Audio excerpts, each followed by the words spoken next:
একবার ঠিকই দি। বন্ধু এদিকে শোনো, এদিকে আসো। কাকিমা বলছি কি যে এখানটায় আপনার কি এখানে বাড়ি? অ্যাকচুয়ালি এখানে কেউ ঝাড়ে, কেউ ঝাড়ে মানে ভূত ধরে ঝাড়ে কিছু? আচ্ছা, আমার ঘরে বুঝলে একটা পুকুর আছে তো, পুকুরের সাইডে গর্ত আছে তো, এবারে সব কি করে সব মানুষ যায় তো নিজে নিজেই গর্তে পড়ে যায়, মানে ভূতের ওই গর্তের মধ্যে ভূতের বাসা হয়ে গেছে। তো আমি আগে কি যে এসে দেখে না এগুলো, সাধু বাবা দেখে, ওদের কি বলে গো? তান্ত্রিক। হ্যাঁ, তো আমি একটা তান্ত্রিক বাবা দেখাইছি। তো তান্ত্রিক বাবা দেখানোর পর তান্ত্রিকটা বলছে তুমি এক কাজ করো, তুমি এই লেবুটা নিয়ে যাও, দিয়ে যে কোনো দুজনের গায়ে ঠেকাবে খালি, তাহলে আর ঘরে ভূত ঘরে আসবে না। তো দুবার গায়ে ঠেকে দিই তোমার একবার,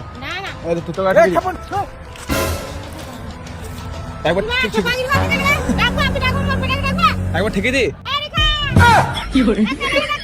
একবার ঠেকে দি গায়ে, একবার আমরা ভিডিও বানাচ্ছি গো কাকিমা, আমরা ভিডিও বানাচ্ছি,